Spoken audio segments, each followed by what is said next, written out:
I'm using the top of the line technology of business class internet, so there's no reason why it shouldn't be working.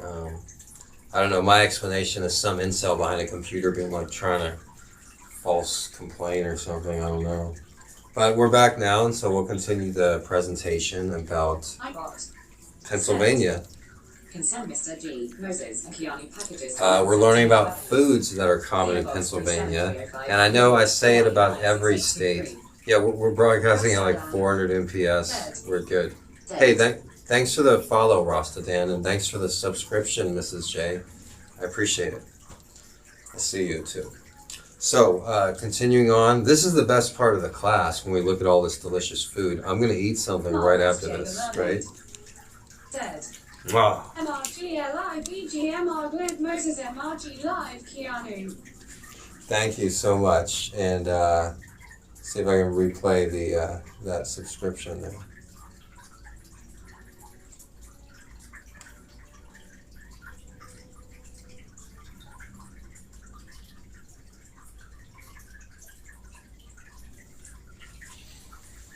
Okay, I didn't open up OBS on the computer.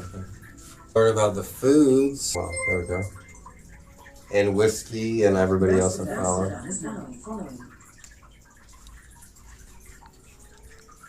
All right, so Pennsylvania, here we go.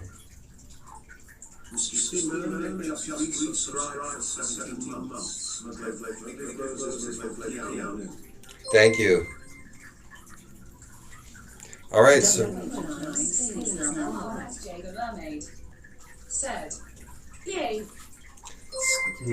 So we have Old Ford style pizza in northeastern Pennsylvania. A whole pizza is called a tray, not a pie. And a serving is called a cut, not a slice. And it's packed up to go in shirt boxes. Since this pizza actually predates in the area, should be proof enough. Options are red for a sturdy crust topped with sauce, diced onions and cheese, and white, which is often double crusted, stuffed with cheese, and topped with herbs and black pepper. Wow. So there's two kinds of this pizza. There's red and white.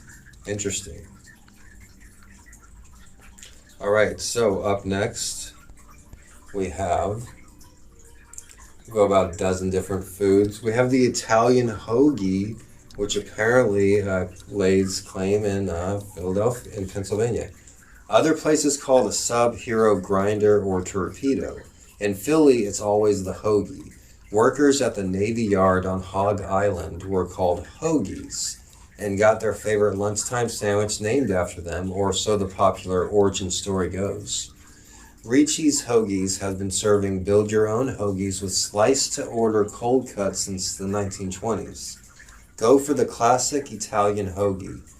Genoa salami, cooked salami, and capocollo with provolone, tomatoes, pickled peppers, lettuce, onions, a drizzle of olive oil, and a dash of oregano. Yummy, huh? The Italian hoagie. All right, up next we have the tomato pie, which is a popular dish in a few different places we've learned about. I didn't really think too much of it at first, but actually after we read a little bit about it, it looks really good. This pizza-ish shack is essentially crust with a smear of red sauce and a dusting of cheese. There's a plethora of old Italian bakeries in South Philly, including Casillas, Frangoli's, and Saroni's, that serve at room temperature by the slice. If you want to... So it's served at room temperature. Another state had this too. Looks pretty good. Yeah. If you want to try a new school adaptation where the pizza dough gets 72 hours to ferment, which gives the chewy crust depth of flavor. It's served piping hot, topped with olive oil and grated grana padano. RSJ the mermaid. Dead. Fold the toes though. Countryman. Hey, countryman. Oh, there we go in here. Aloha. MRSJ the mermaid. Dead. Hey there, countryman. So up next we have Philadelphia style vanilla ice cream. This is new. The city's distinct style of ice cream popularized by Bassett's and Breyers in the late 19th century, is made of simple ingredients, just milk, cream, sugar, and flavoring, sans the common egg custard base. Historically, Philadelphians were local to vanilla and demanded specks of the actual bean in their scoops as evidence of quality. The Franklin Fountain, a whimsical ice cream parlor and soda fountain in Old City, Philadelphia, makes an unbeatable rendition of the classic. They use cream from a family-run Pennsylvania dairy and load it with 3 unique vanilla extracts and plenty of beans. If vanilla is too boring for you, all their flavors are Philly style, and the sundaes are all over too. So yeah, I like vanilla ice cream. Stream elements. Said. MRG_live is now live. Okay, this also, up next we have Scrapple. Not Scrabble, but Scrapple.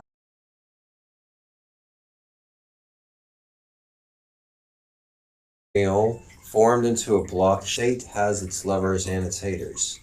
A place called Sulamese, a homey diner near Kensington, excuse me, serves Egg Benedict. Egg Bensington. It's a tasty tribute to the neighborhood and to Scrapple. 2 thick pieces of toast are topped with crispy on the outside, mushy on the inside, slices of Scrapple, sharp cheddar cheese, and dippy eggs. Served Pennsylvania way, sunny side up. That looks pretty good. I would like that a lot. So we had a hard pretzel earlier. Pennsylvania is also known for their soft pretzels too. Yeah, that's right, a soft pretzel. I'll eat it. So a soft pretzel, salty, chewy, and cheap. The soft pretzel is the humble street food of Philadelphia. Its shape is a unique oblong squashed knot, baked in a pretzel chain to best utilize oven space because the city eats so many of them. They're doled out from carts all over, for breakfast, lunch, anytime snacks, always with mustard and on hand for topping. Get them straight from the oven at City Center Pretzel Company for only 35 cents a piece. You can ask for a middle pretzel if you like them chewy, or an end crust pretzel if you like it a little crunchy. Go for a hand-twisting pretzel when I'm going for the street food. That looks good. I don't like mustard too much unless it's on a pretzel. So have you guys ever heard of wedding soup? What is wedding soup? I've heard of it. I don't know what it is though. Well, according to the Food Network, wedding soup is something that Italian immigrants have had a strong influence with that originated in Pittsburgh, Pennsylvania. Making wedding soup is popular throughout the city of Pittsburgh, and a place called Colangelo's makes it every morning, full of tender chicken, pepper-sized pasta, and a little meatballs that leave enough room on your spoon for a pool of broth. The meatball is the key, apparently. Each bowl is topped generously with chopped fresh spinach and Romano cheese. Reminds me of Albonica's. Well, you know, any soup is great with chopped fresh spinach and cheese. You know, Romano cheese or grated Parmesan cheese. That's delicious on any soup. But yeah, wedding soup, looks pretty good. Main thing is the meatball, and it's popular in Pittsburgh. So up next, the main thing that Philly is known for is the Philly cheesesteak. Like I said, my mom once flew from Texas to Philadelphia just for the cheesesteak. Thinly sliced and griddle fried beef with or without onions, topped with cheese whiz. That's the way you do it. Or American or provolone, your choice. So class, what do you want on your cheesesteak? You got 3 choices. You got American, provolone, or cheese whiz. Dead. Pats versus Geno's LUL. Yeah, they have those 2 across the Pats and Geno's. Said. Without. Countryman. Dead. Provolone Hoagie. But you got that shot. I'll get one of each. I'll get one of each. So Pat's and Gino's are the two Mrs. J mentioned that are across the streets. But many locals prefer this one place called John's Roast Pork, where the steak is cooked to order and the rolls are seated. That's where the picture here is from. The family-run Sandwich Shack has been around since the 1930s, and though named for another classic Philly sandwich, which is the roast pork sandwich, this is the local go-to spot for cheesesteaks. There's a place called Tony Luke's is even better. Best out of all of them, in my opinion.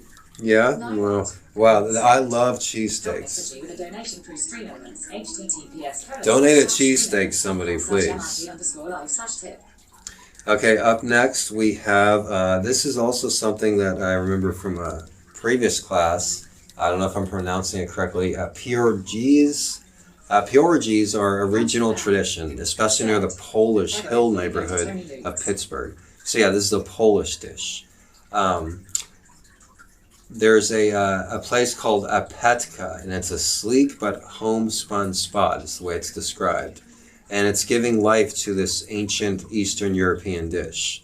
Apetka has both the typical mushroom and sauerkraut, but it's a more innovative smoked potato with a briny turnip and mustard greens. Though you'd easily be fooled, the entire menu is actually vegan. The pierogies come topped with cashew almond yogurt, with mustard that tastes remarkably similar to horseradish. So that's actually a vegan dish right there. So moving on. You guys ever had Birch Beer? Well, if you're ever in Philadelphia, don't forget to try some Birch Beer. It's like a herbier and slightly minty cousin to root beer. Birch Beer in flavors creamy red, brown, and clear is available through Pennsylvania Dutch Country. It's made with sap of birch trees, which is distilled to make birch oil or extract. The classic brown birch is Reading Draft's most popular flavor, which you can pick up just a couple miles from the soda company's factory. Now, this I actually had at a bar. I believe I used to go to bars occasionally, and I didn't drink alcohol, and I would always ask the bartender, to make me something special, but something non-alcoholic that was out of the ordinary. And sometimes they would make Shirley Temples. There was a couple other drinks I can't think of. 7-Up with a cherry was common, but Birch Beer was also something, a non-alcoholic beer made from birch tree. That's what I had. A really great soda drink, if I'm not mistaken. I haven't had it in years, but I'd really like to have some. So yeah, anybody in the class ever had Birch Beer?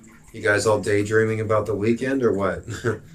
Don't worry, we're just gonna go over a few more things. Said, the oil is called saffron, and that's what they use in Cambodia to make ecstasy too. But something that's popular in Pennsylvania is the tasty cake. So a tasty cake, there's a lot of state pride for these treats. According to Food Network, state pride for this treat matches the Philly-based company's claim, nobody bakes a cake as tasty as Tasty Cake.